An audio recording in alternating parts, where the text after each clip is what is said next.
ನಮಸ್ಕಾರ ವೀಕ್ಷಕರೇ, ವರಮಹಾಲಕ್ಷ್ಮಿ ಹಬ್ಬದ ಸಖಿ ವಿಶೇಷ ಕಾರ್ಯಕ್ರಮಕ್ಕೆ ಸ್ವಾಗತ. ನಾನು ಶಮೀರಾ ಬೆಳುವಾಡ್.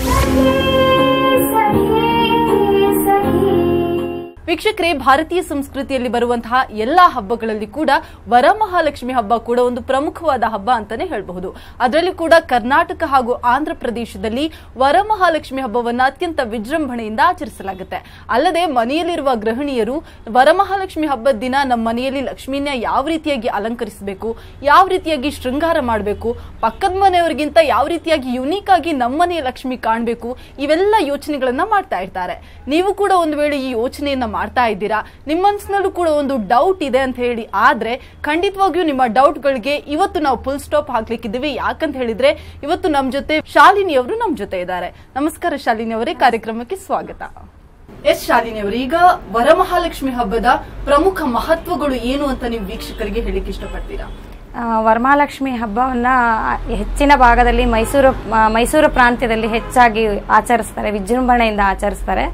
ಇದನ್ನ ಶಿವನಿಗೆ ಪಾರ್ವತಿ ದೇವಿ ಹೆಚ್ಚಿನ ಸಂಪತ್ತು ಐಶ್ವರ್ಯವನ್ನು ಕೊಡುವಂತ ಹೆಣ್ಮಕ್ಳಿಗೆ ಸುಪ್ರದಾಯಕವಾದಂತ ಯಾವ್ದಾದ್ರು ವ್ರತ ಇದ್ರೆ ಹೇಳಿ ಅಂತ ಕೇಳ್ತಾಳೆ. ಆಗ ಶಿವ ಪಾರ್ವತಿ ಹೇಳ್ತಾನೆ, ಇದನ್ನ ವರಮಹಾಲಕ್ಷ್ಮಿ ಹಬ್ಬವನ್ನ ಮಾಡು, ಖಂಡಿತ ಇದರಿಂದ ಎಲ್ಲರಿಗೂ ಒಳ್ಳೆಯದನ್ನ ಆಗತ್ತೆ ಅಂತ ಹೇಳ್ತಾರೆ. ಅವಾಗ ಪಾರ್ವತಿಯವರು ಅದನ್ನ ಶುರು ಮಾಡ್ತಾರೆ. ಅದೇ ರೀತಿ ಒಂದು ಕಲಿಯುಗದಲ್ಲಿ ಬಡ ಬ್ರಾಹ್ಮಣ ಪತ್ನಿ ಅವಳ ಕನಸನಲ್ಲಿ ಬಂದು ಲಕ್ಷ್ಮಿ ಅವಳಿಗೆ ಹೇಳ್ತಾಳೆ, ಇದನ್ನ ಈ ವ್ರತ ಮಾಡು, ನಿನ್ಗೆ ಖಂಡಿತ ಒಳ್ಳೇದಾಗತ್ತೆ ಅಂತ ಹೇಳ್ತಾಳೆ. ಅವಾಗ ಅವರು ಇದನ್ನ ಮಾಡ್ತಾರೆ. ಮಾಡಿದಾಗ ಅವರಿಗೆ ಎಲ್ಲದೂ ಚೆನ್ನಾಗಿ ಆಗತ್ತೆ, ಮನೆಯಲ್ಲಿ ಸಂಪತ್ತು ಇದೆಲ್ಲ ವೃದ್ಧಿ ಆಗಿ ಒಳ್ಳೆ ಇದ್ರಲ್ಲಿ ಆಗತ್ತೆ.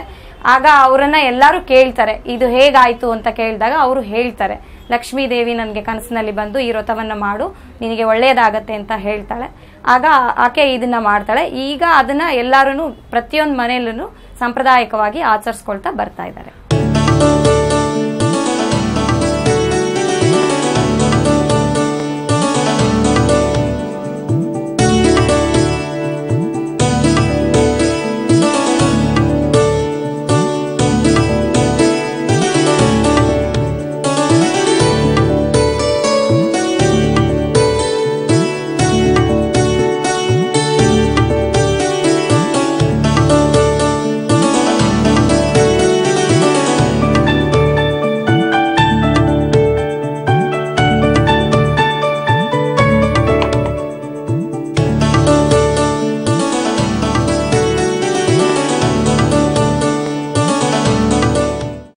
ಶಾಲಿನಿ ಅವರೇ, ನನ್ಗೆ ಗೊತ್ತಿರೋ ಪ್ರಕಾರ ವರಮಹಾಲಕ್ಷ್ಮಿ ಹಬ್ಬ ಏನಿದೆ ಕರ್ನಾಟಕದ ಎಲ್ಲಾ ಭಾಗಗಳಲ್ಲಿ ಕೂಡ ಆಚರಿಸೋದಿಲ್ಲ.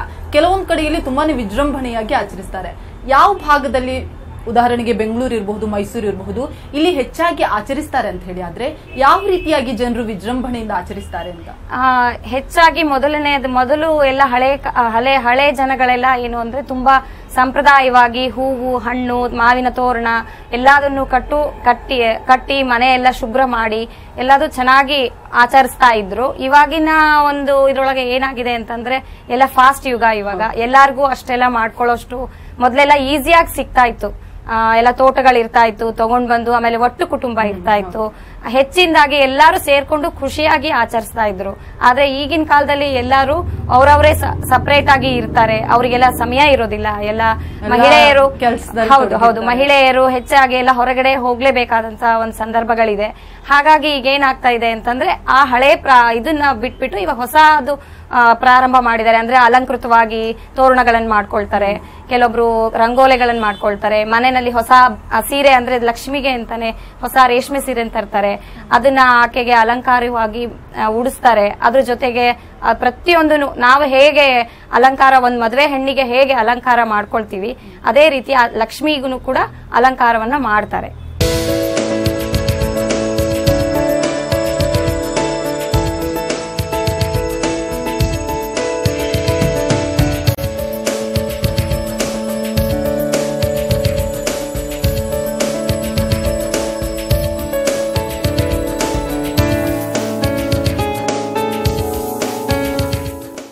ಶಾಲಿನಿ ಅವರೇ, ಈಗ ಎಲ್ಲಾ ಜನರು ಕೂಡ ನಮ್ಮನೆಯಲ್ಲಿ ಬೇರೆಯವ್ರಿಗಿಂತ ಯುನೀಕ್ ಆಗಿ ಲಕ್ಷ್ಮಿನ ರೆಡಿ ಮಾಡ್ಬೇಕು, ನಮ್ಮನೇಲಿರುವ ಲಕ್ಷ್ಮಿ ಎಲ್ಲರಿಗಿಂತನೂ ಚೆನ್ನಾಗಿ ಕಾಣ್ಬೇಕು, ಸುಂದರವಾಗಿ ಕಾಣ್ಬೇಕು ಅಂತ ಬಯಸ್ತಾರೆ.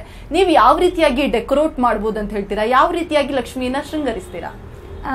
ಮೊದಲನೇದಾಗಿ ನಮ್ಮಲ್ಲಿ ತೋರಣದಿಂದ ನಾವು ಮಾಡ್ಕೊಳ್ಬಹುದು. ಪ್ರತಿಯೊಂದು ಐಟಮ್ಸ್ ಕೂಡ ಇವಾಗೆಲ್ಲ ಮಾರ್ಕೆಟ್ ಅಲ್ಲಿ ಸಿಕ್ಕೇ ಸಿಗತ್ತೆ.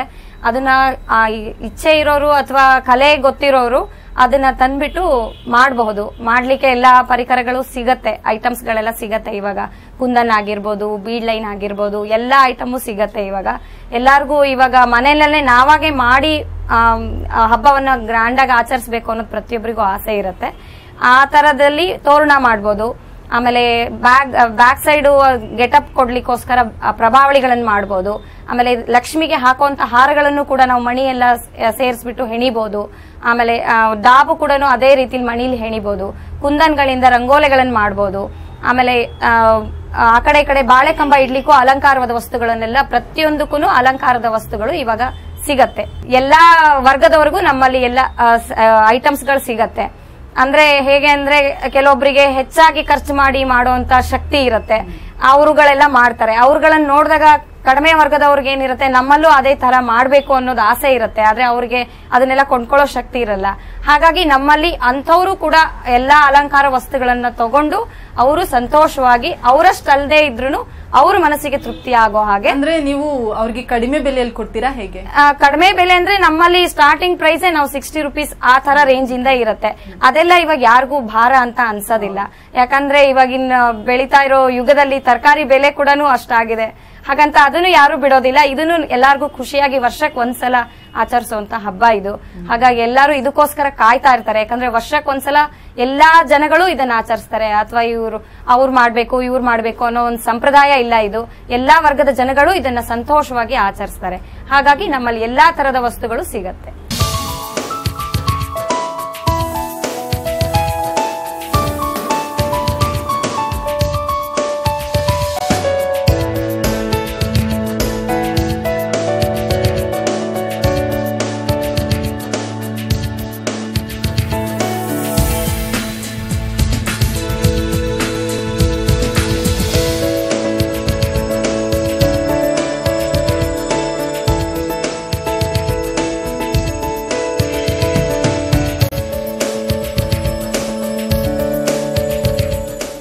ಈಗ ನೀವು ಮೆಟೀರಿಯಲ್ಸ್ ತಗೊಂಡ್ ಬರ್ತೀರಾ, ಪರ್ಚೇಸ್ ಮಾಡ್ತೀರಾ, ಅದನ್ನ ಯಾವ ರೀತಿಯಾಗಿ ಜೋಡಿಸ್ತೀರಾ? ಅಥವಾ ಪ್ಲಾನಿಂಗ್ ಏನಾದ್ರೂ ಮೊದಲು ಮಾಡ್ಕೊಂಡು ನಂತರ ಮೆಟೀರಿಯಲ್ಸ್ ತಗೊಂಡು ಯಾವ ರೀತಿ ಜೋಡಣೆ ಮಾಡ್ತೀರಾ? ಮೊದಲು ನಾವು ಒಂದು ವರ್ಕ್ ಮಾಡಕ್ಕೂ ಶುರು ಮುಂಚೆ ಒಂದ್ ಕಾನ್ಸೆಪ್ಟ್ ತರ ಹಾಕೊಳ್ತೀವಿ. ಅಂದ್ರೆ ಈ ವರ್ಷ ಇಷ್ಟ ಐಟಮ್ಸೇ ಮಾಡ್ಬೇಕು ಅನ್ನೋದು ಒಂದು ಮಾಡ್ಕೊಳ್ತೀವಿ. ಮಾಡ್ಕೊಂಡ್ಮೇಲೆ ಅದಕ್ಕೊಂದು ಡಿಸೈನ್ ಹಾಕೊಳ್ತೀವಿ, ಈ ತರ ಬರ್ಬೇಕು ಅಥವಾ ಇದಕ್ ಆಮೇಲೆ ನಾವು ಅದನ್ನ ಕಲರ್ ಕಾಂಬಿನೇಷನ್ ನೋಡ್ತೀವಿ. ಕೆಲವೊಬ್ಬರಿಗೆ ಡಾರ್ಕ್ ಆಗಿರೋದು ಇಷ್ಟಪಡ್ತಾರೆ, ಕೆಲವೊಬ್ರು ಲೈಟ್ ಆಗಿರೋದು ಇಷ್ಟಪಡ್ತಾರೆ. ಎಲ್ಲಾ ತರದ್ದು ಎಲ್ಲಾರು ಒಂದು ಕಸ್ಟಮರ್ ಒಂದು ಒಪಿನಿಯನ್ ತಿಳ್ಕೊಂಡು ಅದ್ರ ಪ್ರಕಾರವಾಗಿ ನಾವು ಐಟಮ್ಸ್ ಗಳನ್ನ ತಯಾರು ಮಾಡ್ತೀವಿ. ಕೆಲವರು ಮೊದಲೇ ಆರ್ಡರ್ ಕೊಟ್ಟು ಮಾಡಿಸ್ತಾರ ಹೇಗೆ? ಕೆಲವೊಬ್ರು ಆರ್ಡರ್ ಕೊಟ್ಟು ಮಾಡಿಸ್ತಾರೆ, ಕೆಲವೊಬ್ರು ಇಲ್ಲಿ ನೋಡಿದವರು ಖುಷಿಯಾಗಿ ತಗೊಂಡು ಹೋಗ್ತಾರೆ. ಅದೇ ಆ ತರನೂ ಇದೆ. ತುಂಬಾ ಗೊತ್ತಿರೋರೆಲ್ಲ ಆದ್ರೆ ಮುಂಚೆನೆ ಬಂದ್ಬಿಟ್ಟು ನಮ್ಗೆ ಈ ತರ ಡಿಸೈನೇ ಕೊಡಿ ಅಂತಾನು ಹೇಳ್ಬಿಟ್ಟು ಮಾಡಿಸ್ಕೊಂಡು ಹೋಗ್ತಾರೆ ನಮ್ಮಲ್ಲಿ. ಆಕ್ಚುಲಿ ಇದು ನನ್ನ ಫಸ್ಟ್ ಹಾಬಿ ಆಗಿತ್ತು. ನಾನು ಸ್ಕೂಲ್ ಲೆವೆಲ್ ಇಂದನು ನಾನು ಅವಾಗಿಂದನು ವರ್ಕ್ ಮಾಡ್ಕೊಳ್ತಾ ಬರ್ತಾ ಇದ್ದೆ. ಇಲ್ಲಿಗೆ ಬಂದ್ಮೇಲೆ ಬೇರೆ ಕಡೆಗೆಲ್ಲ ಮದ್ವೆ ಮನೆ ಆಗಿರ್ಬೋದು ಅಥವಾ ಬೇರೆಯವ್ರ ಮನೆ ಹಬ್ಬಗಳನ್ನೆಲ್ಲ ನೋಡಿದಾಗ ನಾನು ನನ್ನಲ್ಲಿರೋ ಕಲೆನ ಬೆಳೆಸ್ಕೋಬೇಕು, 4 ಜನಕ್ಕೆ ನನ್ನ ಕೆಲಸಗಳು ಮುಟ್ಟಬೇಕು. ಯಾಕಂದ್ರೆ ಈಗ ಹೊರಗಡೆ ಅಂಗಡಿಗಳಲ್ಲೆಲ್ಲ ತುಂಬಾ ದುಬಾರಿಯಾಗಿ ಐಟಮ್ಸ್ ಗಳು ಸಿಗತ್ತೆ, ಡೆಕೋರೇಟಿವ್ ಐಟಮ್ಸ್. ಎಲ್ಲಾರ್ಗೂ ಅದನ್ನ ಕೊಂಡ್ಕೊಳ್ಳೋ ಶಕ್ತಿ ಇರೋದಿಲ್ಲ. ಅವಾಗ ನನ್ಗನ್ಸ್ತು ಎಲ್ಲಾರ್ಗೂ ಮುಟ್ಟೋ ಹಾಗೆ ನನ್ನ ಕಲೆ ಇರಬೇಕು, ಪ್ರತಿಯೊಬ್ರು ಖುಷಿಯಾಗಿ ತಗೊಂಡ್ ಹೋಗಿ ಆಚರಿಸ್ಬೇಕು ಅನ್ನೋದು ನನ್ಗೆ ಇಷ್ಟ ಇತ್ತು. ಹಾಗಾಗಿ ಅದಕ್ಕೆ ನಾನು ಎಲ್ಲಾದ್ರೂ ಶುರು ಮಾಡ್ತಾ ಬಂದೆ. ಮೊದಲನೇಯಾಗಿ ಮನೆಯಲ್ಲೇ ಸಣ್ಣ ಪ್ರಮಾಣದಲ್ಲಿ ಶುರು ಮಾಡ್ತಾ ಇದ್ದೆ. ಇವಾಗ ನಾವು ಇದನ್ನ ಒಂದು ಸಂಸ್ಥೆ ಅಂತ ಮಾಡ್ಕೊಂಡು 2 ವರ್ಷ ಆಯ್ತು. ಇವಾಗ ಇನ್ನು ಚೆನ್ನಾಗಿ ಬಂದು ಎಲ್ಲಾರು ಒಳ್ಳೆ ಒಳ್ಳೆ ಒಪಿನಿಯನ್ ಕೊಟ್ಬಿಟ್ಟು ಅವರಲ್ಲಿರೋ ಸಜೆಷನ್ಸ್ ಕೂಡ ಕೊಡ್ತಾರೆ. ಅಥವಾ ಅವರಲ್ಲಿರೋ ನೀವು ಇದನ್ನ ಈ ತರ ಮಾಡಿ, ಕಾಂಬಿನೇಷನ್ ಈ ತರ ಮಾಡಿ ಆ ತರನು ಹೇಳ್ತಾರೆ. ನಾವು ಅವ್ರದ್ದು ತಗೊಳ್ತೀವಿ. ಆಮೇಲೆ ಅವ್ರ ಒಪಿನಿಯನ್ ಹೇಗಿರುತ್ತೆ ಅದನ್ನ ನೋಡ್ಕೊಂಡ್ಬಿಟ್ಟು ನಾವು ಮಾಡ್ತೀವಿ. ಈಗ ನಿಮ್ಮ ಇಲ್ಲಿ ನೋಡೋದಾದ್ರೆ ತುಂಬಾನೇ ಕ್ರಿಯೇಟಿವ್ ವರ್ಕ್ಸ್ ಇದೆ. ಹಾಗಾಗಿ ಜನರು ಯಾವ ರೀತಿ, ಫಾರ್ ಎಕ್ಸಾಂಪಲ್ ಕಸ್ಟಮರ್ಸ್ ಬರ್ತಾರೆ, ಯಾವ ರೀತಿಯಾಗಿ ರೆಸ್ಪಾನ್ಸ್ ಮಾಡ್ತಾರೆ? ನಿಮ್ಗೆ ಇನ್ನೂ ಎನ್ಕರೇಜ್ ತುಂಬ್ತಾರ ಅಂದ್ರೆ ಈ ವರ್ಕ್ ನ ಕಂಟಿನ್ಯೂ? ಹೌದು, ಖಂಡಿತ. ಇಲ್ಲಿ ಬಂದವರು ಕೆಲವೊಬ್ರು ಕಲೆ ಇರೋಂತವ್ರು ಬರ್ತಾರೆ, ಅವ್ರಿಗೂ ಮಾಡ್ತಾ ಇರ್ತಾರೆ ಮನೆಯಲ್ಲಿ. ಆದ್ರೆ ಅವ್ರಿಗೆ ಪ್ಲಾಟ್ಫಾರ್ಮ್ ಇರೋದಿಲ್ಲ. ಅಥವಾ ಕೆಲವೊಬ್ರು ಅವರಲ್ಲೂ ಇರುತ್ತೆ, ನಮ್ಗೇನಾದ್ರು ಅವ್ರು ಕೊಡೋ ಸಜೆಷನ್ಸ್ ಹೇಳ್ತಾರೆ. ಮೇಡಮ್ ಇದು ನೆಕ್ಸ್ಟ್ ಟೈಮ್ ಇಂದ ಇದನ್ನ ಇಂಪ್ರೂವ್ ಮಾಡ್ಕೊಳ್ಳಿ ಅಂತ ಕೆಲವೊಬ್ರು ಹೇಳ್ತಾರೆ. ಕೆಲವೊಬ್ರು ತುಂಬಾ ಚೆನ್ನಾಗಿದೆ ಮೇಡಮ್, ನಮ್ಗೆಲ್ಲರಿಗೂ ತಗೊಂಡಿದ್ ಖುಷಿ ಆಯ್ತು ಆ ತರನು ಹೇಳ್ತಾರೆ. ಎಲ್ಲಾ ತರದ ಜನಗಳು ಇಲ್ಲಿ ಬರ್ತಾರೆ. ಒಂದು ವರ್ಕ್ಗೆ ಎಷ್ಟು ಟೈಮ್ ತಗೋತೀರಾ? ಅಂದ್ರೆ ಸಣ್ಣ ಕೆಲಸಗಳೆಲ್ಲ ಆದ್ರೆ ಅದು ಒಂದು ದಿವಸದಲ್ಲಿ 2 ಐಟಮ್ ಮಾಡಬಹುದು. ಅಂದ್ರೆ ಫಾರ್ ಎಕ್ಸಾಂಪಲ್ ಈ ತರ ಪ್ರಭಾವಳಿಗಳನ್ನೆಲ್ಲ ಆದ್ರೆ ಅದು ಒಂದು ದಿನದಲ್ಲಿ 2 ಆಗತ್ತೆ ಅಷ್ಟೇನೆ. ಆ ತರ ಅದ್ರ ಮೇಲೆ ನಮ್ದು ವರ್ಕ್ ಡಿಪೆಂಡ್ ಆಗಿರತ್ತೆ. ಸಣ್ಣ ಕೆಲಸಗಳೆಲ್ಲ ಜಾಸ್ತಿ ಸಮಯ ತಗೊಳುತ್ತೆ, ಆದ್ರೆ ಅದು ರೇಟ್ ಕೂಡ ಅದೇ ರೀತಿಯಾಗಿ ಇರತ್ತೆ. ಮೈನ್ಯೂಟ್ ವರ್ಕಿಗೆಲ್ಲ ಅದೇ ರೀತಿಯಾಗಿ ರೇಟ್ ಇರತ್ತೆ. ಸಣ್ಣ ಸಣ್ಣ ಬೇರೆ ಎಲ್ಲ ಬೇಗ ಈಸಿ ಆಗುವಂತದೆಲ್ಲ 1 ಅವರ್ ಅಲ್ಲಿ ತುಂಬಾ ಐಟಮ್ಸ್ ಮಾಡುವಂತದ್ದು ಇರುತ್ತೆ. ಅಂದ್ರೆ ಸ್ಮಾಲ್ ಸೀಕ್ವೆನ್ಸಸ್ ಎಲ್ಲ ಇರುತ್ತೆ, ಅದನ್ನೆಲ್ಲ ನಾವು 1 ಅವರ್ ಅಲ್ಲಿ 20 ಪೀಸಸ್ ಆತರ ಎಲ್ಲ ಕೂಡ ಮಾಡಬಹುದು. ನಮ್ಮಲ್ಲಿ ಮೇನ್ ಆಗಿ ನಾವು ನಮ್ಮ ಸಂಸ್ಥೆ ಇರೋದು ಮದುವೆ ಮನೆಗಳಿಗೆ ಡೆಕೋರೇಟಿವ್ ಐಟಮ್ಸ್ ಗಳನ್ನ ನಾವು ಮಾಡ್ಕೊಡ್ತೀವಿ. ಅದ್ರ ಜೊತೆನಲ್ಲಿ ಯಾವ ಸಮಯದಲ್ಲಿ ಅಂದ್ರೆ ಈ ವರಮಹಾಲಕ್ಷ್ಮಿ ಆಗಿರ್ಬೋದು, ಆ ಸಮಯದಲ್ಲಿ ಅಲ್ಲಿ ಅದಕ್ಕೆ ಉಪಯೋಗಿಸುವಂತ ರಂಗೋಲೆಗಳು, ತೋರಣಗಳು, ಲಕ್ಷ್ಮಿಗಳನ್ನೆಲ್ಲ ನಾವೇ ಖುದ್ದಾಗಿ ತಯಾರು ಮಾಡ್ತೀವಿ. ಆ ತರದ್ದು ಸಿಗತ್ತೆ ನಮ್ಗೆ. ಕೃಷ್ಣ ಜನ್ಮಾಷ್ಟಮಿಗೆ ಅದಕ್ಕೆ ಬೇಕಾಗಿರುವಂತ ತೊಟ್ಲುಗಳು ಆ ತರದ್ದು ನಮ್ಮಲ್ಲಿ ಸಿಗತ್ತೆ. ನೆಕ್ಸ್ಟ್ ಗಣಪತಿ ಹಬ್ಬ, ಪ್ರತಿಯೊಂದು ಹಬ್ಬಗಳಿಗೂ ಆ ಸಮಯದಲ್ಲಿ ಏನು ಉಪಯೋಗ ಆಗುವಂತ ಅಲಂಕಾರಿಕ ವಸ್ತುಗಳಿರುತ್ತೆ ಪ್ರತಿಯೊಂದು ನಮ್ಮಲ್ಲಿ ತಯಾರಾಗತ್ತೆ.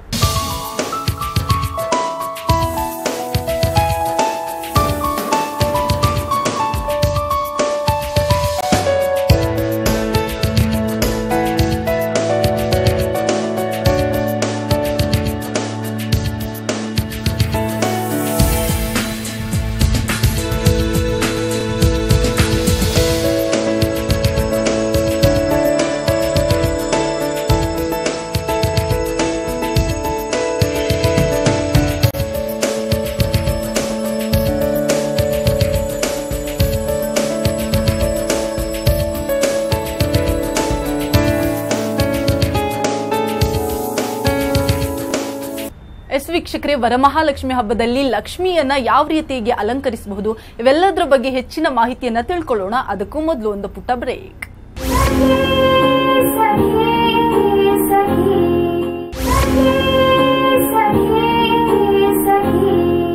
ಹಬ್ಬಗಳು ಬರ್ತಾ ಇದೆ ಅಂತ ಗೊತ್ತಾದ ತಕ್ಷಣ ಯಾವ ರೀತಿಯಾಗಿ ಪ್ರಿಪರೇಷನ್ ಶುರು ಮಾಡ್ತೀರಾ?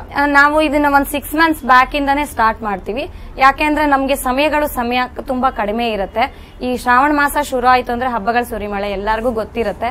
ಎಲ್ಲಾರು ಅವ್ರವ್ರ ಕೆಲಸದಲ್ಲಿ ಅಥವಾ ಹಬ್ಬಗಳು ಎಲ್ಲಾರ್ಗೂ ಕೊಂಡ್ಕೊಳ್ಳೋ ಟೈಮ್ ಇರೋದಿಲ್ಲ. ಯಾವ ಟೈಮಲ್ಲಿ ಏನ್ ಸಿಗುತ್ತೋ ಅದನ್ನ ತಗೊಂಡು ಇದ್ ಮಾಡ್ತಾರೆ.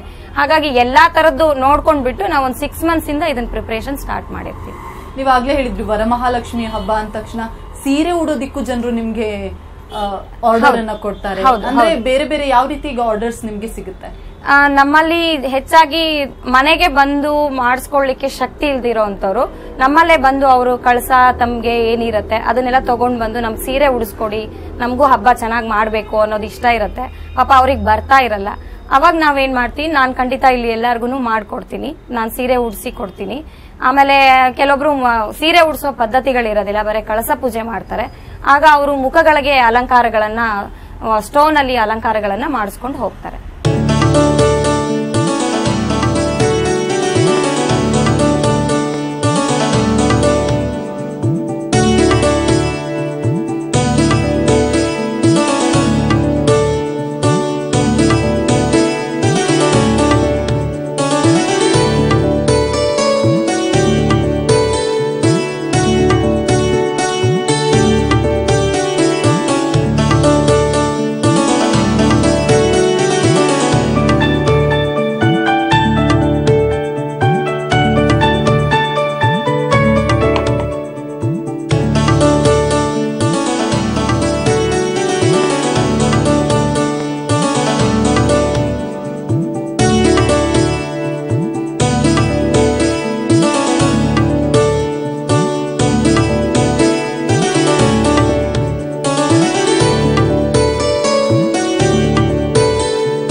ಶಾಲಿನಿ ಅವರೇ, ಈಗ ಜನರು ನಿಮ್ ಕಡೆಗೆ ಬಂದು ಇಲ್ಲಿರೋ ಪ್ರಾಡಕ್ಟ್ಸ್ ಅನ್ನು ತಕೊಂಡು ಹೋಗೋದು ಹೆಚ್ಚ, ಅಥವಾ ಅವರೇ ಒಂದು ಪ್ಲಾನ್ ಎಲ್ಲ ಹಾಕೊಂಡು ಬಂದಿರ್ತಾರೆ, ನಮ್ಗೆ ಇಂಥದ್ದೇ ಬೇಕು, ಲಕ್ಷ್ಮಿ ಈ ತರನೇ ರೆಡಿ ಆಗಿರ್ಬೇಕು, ನಾವು ನೋಡುವಂತ ಲಕ್ಷ್ಮಿ ಇಷ್ಟು ಚೆನ್ನಾಗಿ ಕಾಣಿಸ್ಬೇಕು, ಅದನ್ನ ನೀವು ಮಾಡ್ಕೊಡ್ತೀರಾ ಹೇಗೆ? ಹೌದು ಮೇಡಮ್. ಅಂದ್ರೆ ಇಲ್ಲಿ ಬರೋ ಜನ ಕೇಳ್ತಾರೆ ನಮ್ಮನ್ನ, ನೀವು ಮನೆಗೆ ಬಂದು ಡೆಕೋರೇಷನ್ ಮಾಡ್ಕೊಡ್ತೀರಾ ಅಂತ ಕೇಳ್ತಾರೆ. ಅಂತವ್ರದ್ದು ನಾವು ಒಪ್ಕೊಳ್ತೀವಿ. ಅಂದ್ರೆ ಕೆಲವೊಬ್ರು ಅವರಲ್ಲೇ ಕೆಲವೊಂದು ಐಟಮ್ಸ್ ಗಳು ಇರುತ್ತೆ, ಹೆಚ್ಚಾಗಿ ನಮ್ಮಲ್ಲಿ ಸಾಮಾನುಗಳನ್ನ ತಗೊಂಡು ಹೋಗ್ತಾರೆ. ಯಾಕಂದ್ರೆ 1 ವರ್ಷ ತಯಾರು ಮಾಡಿದಂತ ಡಿಸೈನ್ ಆಗಿರ್ಬೋದು, ಐಟಮ್ಸ್ ಆಗಿರೋದು ನೆಕ್ಸ್ಟ್ ಇಯರ್ ನಮ್ಮಲ್ಲಿ ಇರೋದಿಲ್ಲ. ಅದನ್ನ ಮತ್ತೆ ಬೇರೆ ತರದ್ದು ನಾವು ಕ್ರಿಯೇಷನ್ ಮಾಡಿರ್ತೀವಿ. ಇಲ್ಲಿ ನೋಡಿ ಖುಷಿಯಾದವರು ನಾವೆಲ್ಲ ಸಾಮಾನು ತಗೊಂಡು ಹೋಗ್ತೀವಿ, ನೀವು ಮನೆಗೆ ಬಂದ್ಬಿಟ್ಟು ಡೆಕೋರೇಟ್ ಮಾಡ್ಕೊಡಿ ಅನ್ನೋರು ಇದ್ದಾರೆ. ಕೆಲವೊಬ್ರು ನಮ್ಮಲ್ಲೆಲ್ಲ ಸಾಮಾನಿದೆ, ನೀವು ಒಂದ್ಸಲ ಒಮ್ಮೆ ಮನೆಗೆ ಬಂದು ನೋಡಿ, ಇನ್ನೂ ಹೆಚ್ಚಿಗೆ ನಾವೇನ್ ತಗೊಳ್ಬಹುದು ಅಂತಾನು ಹೇಳ್ತಾರೆ. ನಾವ್ ಎರಡಕ್ಕೂ ನಮ್ಮಲ್ಲಿ ಪ್ರಾವಿಷನ್ ಇದೆ. ಅಲ್ಲಿ ಹೋಗಿನೂ ಅವ್ರ ಇರೋ ಐಟಮ್ಸ್ ಗಳನ್ನು ಅಲಂಕಾರಿಕವಾಗಿ ಜೋಡಿಸ್ಕೊಡ್ತೀವಿ. ಎಕ್ಸ್ಟ್ರಾ ಅಡಿಷನ್ ನಾವ್ ಅದಕ್ಕೆ ಏನ್ ಮಾಡಬಹುದು ಅದನ್ನ ನಾವು ಮುಂಚೆನೆ ಒಂದ್ಸಲ ಅವ್ರ ಮನೆಗೆ ಹೋಗಿ ಪ್ಲೇಸ್ ನೋಡ್ಕೊಂಡು ನಾವ್ ಅದಕ್ಕೆ ಯಾವ ತರ ಬ್ಯಾಕ್ ಗ್ರೌಂಡ್ ಕೊಡ್ಬೋದು, ಅವ್ರ ಸೀರೆ ಯಾವ ತರ ಇದೆ, ನಾನು ಇನ್ನು ಎಕ್ಸ್ಟ್ರಾ ಏನ್ ಸಾಮಾನ್ ತಗೊಂಡ್ ಹೋಗ್ಬೋದು, ಅವ್ರದಿನ್ನು ಎಷ್ಟು ಗ್ರ್ಯಾಂಡ್ ಆಗಿ ಕಾಣಿಸ್ಲಿಕ್ಕೆ ನಾನು ಅದಕ್ಕೆ ಅವಕಾಶ ಮಾಡ್ಕೊಡ್ಬೋದು, ಅದನ್ನೆಲ್ಲ ನಾನು ಮನಸ್ಸಿನಲ್ಲಿ ಇಟ್ಕೊಂಡು ಅಲ್ಲಿ ನೋಡಿ ಅವ್ರಿಗೆ ಹೇಳಿ ಬರ್ತೀನಿ. ಅವ್ರಿಗೆ ಯಾವ ತರ ಸರಿ ಅನ್ಸುತ್ತೆ, ಅವ್ರ ಮನಸ್ಸು ಮುಟ್ಟೋ ಆಗಿರ್ಬೇಕು. ಯಾಕಂದ್ರೆ ವರ್ಷಕ್ಕೆ ಒಂದ್ಸಲ ಹಬ್ಬ ಇದು, ನಾವು ಮಾಡ್ಕೊಟ್ಟಿರೋ ಡೆಕೋರೇಷನ್ ಅವ್ರಿಗೆ ಸ್ಯಾಟಿಸ್ಫ್ಯಾಕ್ಷನ್ ಇರಬೇಕು, ನನ್ಗೊಬ್ಳಿಗೆ ಎಲ್ಲ. ಹಾಗಾಗಿ ಅವ್ರಿಗೆ ಸ್ಯಾಟಿಸ್ಫ್ಯಾಕ್ಷನ್ ಆಗೋ ತರ ನಾನು ಅವ್ರಿಗೆ ಐಡಿಯಾ ಕೊಡ್ತೀನಿ. ಅವ್ರಿಗೆ ಇಷ್ಟ ಆಗದನ್ನ ನಾನು ಅದನ್ನ ಮಾಡ್ತೀನಿ. ಇಲ್ಲಿ ತಗೊಂಡ್ ಹೋಗಿರೋರಿಗೆ ಕೆಲವೊಬ್ಬರಿಗೆ ಮನೆ ಕರ್ಸ್ಕೊಳ್ಳೋ ಇರೋದಿಲ್ಲ, ಕೇಳ್ತಾರೆ ನಾವ್ ಇದನ್ನ ಯಾವ ತರ ಮಾಡ್ಕೊಳ್ಬೇಕು, ನಾವ್ ಹೇಗೂ ಯೂಸ್ ಮಾಡ್ಕೊಳ್ಬೇಕು ಅನ್ನೋದನ್ನ. ಅದನ್ನ ಇಲ್ಲೂ ಕೂಡ ನಾವು ಡಿಸ್ಪ್ಲೇ ಮಾಡಿ ತೋರಿಸ್ತೀವಿ. ಈ ತರ ಇಟ್ಕೊಳ್ಳಿ, ಈ ತರ ಐಡಿಯಾ ಮಾಡ್ಕೊಳ್ಳಿ, ಬ್ಯಾಕ್ ಗ್ರೌಂಡ್ ನಿಮ್ ಸೀರೆ ಇದ್ರೆ ನೀವು ಡಾರ್ಕ್ ಕಲರ್ ಕೊಡಿ, ಲೈಟ್ ಕಲರ್ ಸೀರೆ ಇದ್ರೆ ಡಾರ್ಕ್ ಕಲರ್ ಕೊಡಿ, ಅಥವಾ ಡಾರ್ಕ್ ಕಲರ್ ಇದ್ರೆ ಬ್ಯಾಕ್ ಗ್ರೌಂಡ್ ಲೈಟ್ ಕಲರ್ ಕೊಡಿ. ಅದನ್ನ ಪ್ರತಿಯೊಂದನ್ನು ನಾವು ಅವರಿಗೆ ಹೇಳ್ತೀವಿ. ಈಗ ನಿಮ್ ಕಡೆಯಿಂದ ಒಂದು ಪ್ರಾಡಕ್ಟ್ ಅನ್ನ ತಗೊಂಡು ಹೋಗಿರ್ತಾರೆ ಜನರು, ಅವರು ಆ ಪ್ರಾಡಕ್ಟ್ ಅನ್ನ ಎಷ್ಟು ದಿನ ಆ ಪ್ರಾಡಕ್ಟ್ ಬಾಳಿಕೆ ಬರುತ್ತೆ ಅಂದ್ರೆ ಎಷ್ಟು ದಿನ ಯೂಸ್ ಮಾಡಬಹುದು? ಒಮ್ಮೆ ಹಬ್ಬಕ್ಕೆ ಯೂಸ್ ಮಾಡಿ ಬಿಟ್ಬಿಡೋದಾ ಅಥವಾ ಇನ್ನು ಕೂಡ ಡ್ಯೂರೇಬಲ್ ಎಷ್ಟು ದಿನ ಇರುತ್ತೆ ಅಂತ? ನಮ್ಮಲ್ಲಿ ಕೆಲವೊಂದು ಪ್ರಾಡಕ್ಟ್ಸ್ ಹೇಗಿದೆ ಅಂತಂದ್ರೆ ಡ್ಯೂರಬಿಲಿಟಿ ಜಾಸ್ತಿ ಇದೆ. ಕೆಲವೊಂದನ್ನೆಲ್ಲ ನಾವು ವುಡ್ ಮೇಕಿಂಗ್ ಮಾಡಿದೀವಿ ಈ ಸಲ. ಅಂದ್ರೆ ಜನ ಇವಾಗ ಕೆಲವೊಬ್ರಿಗೆ ಹೆಚ್ಚು ಖರ್ಚು ಮಾಡಿ ತಗೊಳ್ಳೋ ಶಕ್ತಿ ಇರುತ್ತೆ. ಅವರೆಲ್ಲ ಕೆಲವೊಬ್ರು ಏನ್ ಮಾಡ್ತಾರೆ, ಈ ವರ್ಷದಾದ್ರೆ ಆಯ್ತು ನೆಕ್ಸ್ಟ್ ಇಯರ್ ಬೇರೆ ನೋಡೋಣ ಅನ್ನೋರು ಇರ್ತಾರೆ. ಅವರು ಅದನ್ನ ಹೆಚ್ಚು ತಲೆ ಕೆಡಿಸ್ಕೊಳ್ಳೋದಿಲ್ಲ. ಅವರೆಲ್ಲ ಫ್ಲವರ್ಸ್ ಗಳು ಆ ತರದ್ರ ಮೇಲೆ ಹೋಗ್ತಾರೆ. ಕೆಲವೊಬ್ರಿಗೆ ಆಗೋದಿಲ್ಲ, ಅಂದ್ರೆ ಈಗ ಒಂದ್ಸಲ ತಗೊಂಡ್ರೆ ಒಂದ್ಸಲ ಇದು ಜಾಸ್ತಿ ಅಮೌಂಟ್ ಇಂದ ಇನ್ವೆಸ್ಟ್ಮೆಂಟ್ ಮಾಡಿದ್ರೆ ಇದನ್ನ ಮತ್ತೆ ಯೂಸ್ ಮಾಡ್ಕೊಳ್ಬೇಕು ಆ ತರನು ಇರ್ತಾರೆ. ಆಗ ನಮ್ಮಲ್ಲಿ ಕೇಳ್ತಾರೆ. ನಮ್ಮಲ್ಲಿ ಪ್ರಭಾವಳಿ ಮತ್ತೆ ದೀಪದ ಸ್ಟ್ಯಾಂಡು ಆ ತರದೆಲ್ಲ ಇದೆ. ಆಮೇಲೆ ಲಕ್ಷ್ಮಿ ಸೀರೆ ಉಡ್ಸ್ಲಿಕ್ಕೋಸ್ಕರನೇ ಸ್ಟ್ಯಾಂಡ್ ಇದೆ. ಅದನ್ನೆಲ್ಲ ನೀವು ಗೌರಿಗೂ ಸೀರೆ, ಕೆಲವೊಬ್ರು ಸೀರೆ ಉಡಿಸಿ ಪೂಜೆ ಮಾಡುವಂತ ಪದ್ಧತಿ ಇರುತ್ತೆ ಲಕ್ಷ್ಮಿ ಗೌರಿಗೂನುವೆ, ಅದಕ್ಕೂ ನೀವು ಯೂಸ್ ಮಾಡ್ಕೊಳ್ಬಹುದು. ಆಮೇಲೆ ಮಂಗಳ ಗೌರಿ ಪೂಜೆ ಮಾಡೋದಕ್ಕೆ ಅವಾಗೂ ನೀವು ಗೌರಿ ಕೂಡಿಸ್ಬೇಕಾಗತ್ತೆ, ಅವಾಗೂ ನೀವು ಅಲಂಕಾರಿಕವಾಗಿ ಅದನ್ನ ಸ್ಟ್ಯಾಂಡ್ ಯೂಸ್ ಮಾಡ್ಕೊಳ್ಬಹುದು. ಅದ್ರ ಜೊತೆಗೆ ಪ್ರಭಾವಳಿ ಆಗಿರ್ಬೋದು, ದೀಪದ ಸ್ಟ್ಯಾಂಡ್ ಆಗಿರ್ಬೋದು, ರಂಗೋಲೆ ಸೆಟ್ ಆಗಿರ್ಬೋದು, ತೋರಣಗಳಾಗಿರ್ಬೋದು, ಅದನ್ನೆಲ್ಲದನ್ನು ಎಲ್ಲಾ ಹಬ್ಬಗಳಿಗೂ ಯೂಸ್ ಮಾಡ್ಕೊಳ್ಬಹುದು ನಮ್ಮಲ್ಲಿ.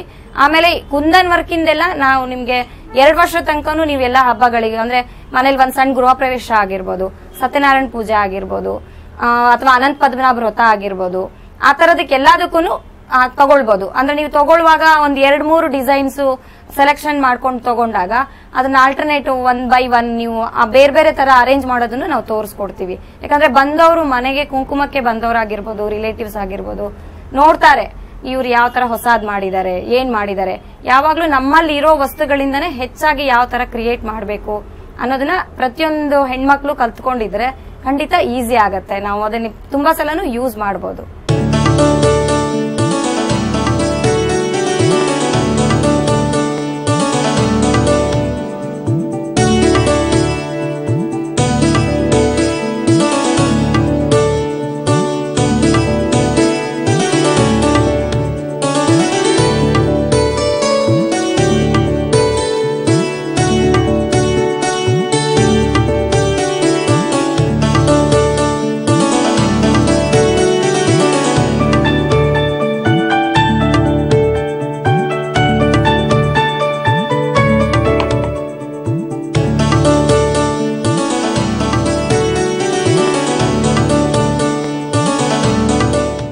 ಶಾಲಿನಿಯವರು, ಈಗ ವರಮಹಾಲಕ್ಷ್ಮಿ ಹಬ್ಬ ಅಂತ ಹೇಳಿದ್ರೆ ಹೆಚ್ಚಿನದಾಗಿ ಮಹಿಳೆಯರು, ಅದರಲ್ಲೂ ಕೂಡ ಮದುವೆ ಆಗಿರೋ ಮಹಿಳೆಯರು ತಮ್ಮ ಸುಮಂಗಲತನವನ್ನ ಕಾಪಾಡೋದಕ್ಕೋಸ್ಕರ ಈ ವ್ರತವನ್ನ ಮಾಡ್ತಾರೆ.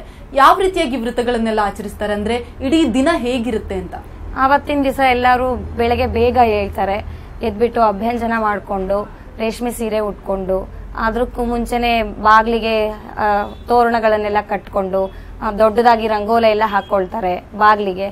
ಆಮೇಲೆ ಕಲರ್ ರಂಗೋಲೆಗಳನ್ನೆಲ್ಲ ತುಂಬಿ ಹಾಕೊಳ್ತಾರೆ. ಆಮೇಲೆ ಪೂಜೆ ಪರಿಕರಗಳನ್ನೆಲ್ಲ ಜೋಡಿಸ್ಕೊಳ್ತಾರೆ. ಅಂದ್ರೆ ಹೂವು, ಹಣ್ಣು, 5 ತರ ಹಣ್ಣು ಇಡಬೇಕು, ಕಾಯಿ, ತರಕಾರಿ ಎಲ್ಲಾ ತರದನ್ನು ಅಂದಿನ ದಿನಕ್ಕೆ ಮುಂಚೆನೆ ಜೋಡಿಸ್ಕೊಂಡು ಮನೆಯೆಲ್ಲ ಶುಭ್ರಗೊಳಿಸ್ಕೊಳ್ತಾರೆ. 2 ದಿನ ಮುಂಚೆನೆ ಮನೆಯೆಲ್ಲ ಶುಭ್ರಗೊಳಿಸ್ಕೊಳ್ತಾರೆ. ಮಡಿ ಮಾಡ್ಕೊಳ್ಬೇಕು ಅನ್ನೋದು ಪ್ರತಿಯೊಬ್ಬರಲ್ಲೂ ಇರುತ್ತೆ, ಅದನ್ನೆಲ್ಲ ಮಾಡ್ಕೊಳ್ತಾರೆ. ಆಮೇಲೆ ಬೆಳಗ್ಗೆ ಬೇಗ ಎಲ್ಲರೂ ಆದಷ್ಟು ಬ್ರಾಹ್ಮಿ ಮುಹೂರ್ತದಲ್ಲಿ ಪೂಜೆ ಮಾಡ್ಲಿಕ್ಕೆ ಇಷ್ಟಪಡ್ತಾರೆ. ಅಂದ್ರೆ ಹೆಚ್ಚಿನ ಫಲ ಸಿಗುತ್ತೆ ಬ್ರಾಹ್ಮಿ ಮುಹೂರ್ತದಲ್ಲಿ ಅನ್ನೋದು. ಆಮೇಲೆ ಯಾಕಂದ್ರೆ ಆಮೇಲೆ ಮತ್ತೆ ಹೆಣ್ಮಕ್ಳಿಗೆ ಅಡಿಗೆ ಮಾಡೋದು ಆ ತರದ್ದು ಎಲ್ಲ ಕೆಲಸಗಳಿರುತ್ತೆ, ಅದನ್ನೆಲ್ಲ ಮಾಡೋದಿರುತ್ತೆ. ಅವತ್ತಿನ ದಿವಸ ವಿಶೇಷವಾಗಿ ಒಬ್ಬಟ್ಟನ್ನ ಮಾಡ್ತಾರೆ. ಅದು ವಿಶೇಷವಾದ ಅಡಿಗೆ. ವರಮಹಾಲಕ್ಷ್ಮಿ ಹಬ್ಬಕ್ಕೆ ವಿಶೇಷವಾಗಿ ಒಬ್ಬಟ್ಟು ಮಾಡ್ಬೇಕು, ಪ್ರತಿಯೊಬ್ರು ಮನೇಲೂ ಮಾಡ್ತಾರೆ. ಕೆಲವೊಬ್ರು ಮಾಡ್ಕೊಳ್ತಾರೆ, ಕೆಲವೊಬ್ರು ಹೊರಗಡೆಯಿಂದನೂ ಇವಾಗ ಸಿಗೋದಿಕ್ಕೆ ಮಾಡ್ಲಿಕ್ಕೆ ಆಗದಿರೋ ಅಂತವ್ರು ಹೊರಗಡೆಯಿಂದನೂ ತರಿಸ್ಕೊಳ್ತಾರೆ. ಆಮೇಲೆ ಸಂಜೆ ಎಲ್ಲ ಅವರು ಎಲ್ಲ ಬೆಳಗ್ಗೆ ಎಲ್ಲ ಮನೆ ಹಬ್ಬ ಆ ಸಡಗರನೆ ಆಗೋಗಿರುತ್ತೆ. ಹೆಚ್ಚಿನದಾಗಿ ಇನ್ನೂ ಡೆಕೋರೇಷನ್ಸ್ ಮಾಡಕ್ ಆಗಿರೋದಿಲ್ಲ. ಮಧ್ಯಾಹ್ನದ ಮೇಲೆ ಎಲ್ಲಾರು ಊಟ ಎಲ್ಲ ಆದ್ಮೇಲೆ ಮನೇನೆ ಇನ್ನೂ ಹೆಚ್ಚಾಗಿ ಅಂದ್ರೆ ಇನ್ನು ಕೆಲವೊಂದು ಮೆಟೀರಿಯಲ್ಸ್ ಎಲ್ಲ ಇಟ್ಕೊಳಕ್ ಆಗಿಲ್ಲ ಡೆಕೋರೇಷನ್ಗೆ, ಯಾಕಂದ್ರೆ ಪೂಜೆ ಸಮಯದಲ್ಲಿ ಅದು ತೊಂದರೆ ಆಗತ್ತೆ ಪೂಜೆ ಮಾಡ್ಲಿಕ್ಕೆ ಅಂತ ಅಂದ್ಬಿಟ್ಟು ರಂಗೋಲೆ ಸೆಟ್ ಆಗಿರ್ಬೋದು, ದೀಪಗಳಾಗಿರ್ಬೋದು, ಹೆಚ್ಚಿನ ಲೈಟಿಂಗ್ ಅರೇಂಜ್ಮೆಂಟ್ಸ್ ಎಲ್ಲ ಮಾಡ್ಕೊಳ್ತಾರೆ. ಆ ತರದನ್ನೆಲ್ಲ ಮಾಡ್ಬಿಟ್ಟು ಪ್ರತಿಯೊಂದು ಮನೆಗೂ ಹೋಗಿ ಅಂದ್ರೆ ಅಕ್ಕಪಕ್ಕದ ಮನೆ ಆಗಿರ್ಬೋದು, ರಿಲೇಟಿವ್ಸ್ ಆಗಿರ್ಬೋದು, ಕೆಲವೊಬ್ರು ಆದವರು ಮೊದಲನೇ ವರಮಹಾಲಕ್ಷ್ಮಿ ಹಬ್ಬದ ದಿವಸನೇ ಮಾಡ್ತಾರೆ. ಈ ಶ್ರಾವಣ ಮಾಸದಲ್ಲಿ 4 ಶುಕ್ರವಾರದಲ್ಲಿ ಯಾವ್ದಾದ್ರು 1 ಶುಕ್ರವಾರ ಮಾಡ್ಬೇಕು ಅಂತಿರುತ್ತೆ. ಯಾಕೆ ಅಂತಂದ್ರೆ ಎಲ್ಲಾರು ಆ ಸಮಯದಲ್ಲಿ ಮನೇಲಿ ಹಬ್ಬ ಮಾಡೋದ್ರಿಂದ ರಿಲೇಟಿವ್ಸ್ ಮನೆಗೆ ಹೋಗಕ್ಕಾಗಲ್ಲ, ಫ್ರೆಂಡ್ಸ್ ಮನೆಗೆ ಹೋಗ್ಲಿಕ್ಕೆ ಆಗೋದಿಲ್ಲ. ಕೆಲವೊಬ್ರು ಈ ವಾರ ಆಮೇಲೆ ಇವಾಗೆಲ್ಲ ಹೂವು ಹಣ್ಣು ಎಲ್ಲ ರೇಟ್ಸು ಜಾಸ್ತಿ ಇರುತ್ತೆ ಈ ಸಮಯದಲ್ಲಿ. ಅದೆಲ್ಲ ವಿಚಾರ ಮಾಡ್ಕೊಂಡು ಏನ್ ಮಾಡ್ತಾರೆ, ಒಬ್ರೊಬ್ರು ಒಂದೊಂದ್ ವಾರ ಆಚರಿಸ್ಕೊಳ್ಳೋದು ಅಂತ ಮಾಡ್ಕೊಂಡಿರ್ತಾರೆ. ರಿಲೇಟಿವ್ಸ್ಗೆಲ್ಲ ಹೇಳಿರ್ತಾರೆ, ಅವ್ರನ್ನು ಎಲ್ಲ ಕರೀತಾರೆ. ಆಮೇಲೆ ಅಕ್ಕಪಕ್ಕದ ಸುಮಂಗಲಿಯರನ್ನು ಹೋಗಿ ಕುಂಕುಮ ಕೊಟ್ಬಿಟ್ಟು ತಾಂಬೂಲಕ್ ಬನ್ನಿ ಅಂತ ಕರೀತಾರೆ. ಅವ್ರುಗಳನ್ನು ಇವ್ರ ಮನೇಲಿ ಹೋದ್ ವರ್ಷ ಈ ತರ ಡೆಕೋರೇಷನ್ ಮಾಡಿದ್ರು, ಈ ವರ್ಷ ಹೆಚ್ಚು ಏನ್ ಮಾಡಿದ್ದಾರೆ, ನಾನ್ ಏನ್ ಮಾಡ್ಬೋದು, ನೆಕ್ಸ್ಟ್ ಇಯರ್ ಏನ್ ಇಂಪ್ರೂವ್ ಮಾಡ್ಕೋಬಹುದು. ಕೆಲವೊಬ್ರು ಮನೇಲಿ ಸಾಂಪ್ರದಾಯಿಕವಾಗಿ ಅಷ್ಟೇ ಮಾಡ್ಕೊಂಡಿರ್ತಾರೆ, ಕೆಲವೊಬ್ರು ಮನೇಲಿ 1 ವರ್ಷ ಮಾಡಿದ ಡೆಕೋರೇಷನ್ ಮತ್ತೊಂದ್ಸಲ ಮಾಡೋದಿಲ್ಲ. ಕೆಲವೊಬ್ರಿಗೆ ಆಸೆ ಇರುತ್ತೆ ಇವ್ರಲ್ಲಿ ಈ ಸಲ ಏನ್ ಹೊಸಾದ್ ಮಾಡಿದ್ದಾರೆ, ನಾನ್ ಏನೇನ್ ಹೊಸಾದ್ ಮಾಡ್ಕೊಳ್ಬಹುದು ಅನ್ನೋ ಹೆಣ್ಮಕ್ಳಿಗೆ ಆಸೆ ಇದ್ದೇ ಇರುತ್ತೆ. ಹಾಗಾಗಿ ಅದನ್ನ ಪ್ರತಿಯೊಬ್ರು ಮನೆಗೂ ಹೋಗಿ ಅವರು ಬಂದು ನೋಡ್ತಾರೆ. ಇವರು ಕೂಡ ಅವ್ರಿಗೆಲ್ಲ ಕರೆದ್ಬಿಟ್ಟು ಸಾಂಪ್ರದಾಯಿಕವಾಗಿ ತಾಂಬೂಲವನ್ನು ಕೊಟ್ಟು ಒಂದು ಎಲ್ಲಾರ್ಗು ಕುಂಕುಮ ಭಾಗ್ಯ ಚೆನ್ನಾಗಿರ್ಬೇಕು ಅಂತ ಸುಮಂಗಲಿಯರಿಗೆ ಕುಂಕುಮ ಕೊಡೋದು ಒಂದು ಪದ್ಧತಿ. ಅದನ್ನೆಲ್ಲರೂ ಕೊಟ್ಟು ಅವತ್ತಿನ ದಿನ ಹಬ್ಬನ ಚೆನ್ನಾಗಿ ಆಚರಿಸ್ತಾರೆ.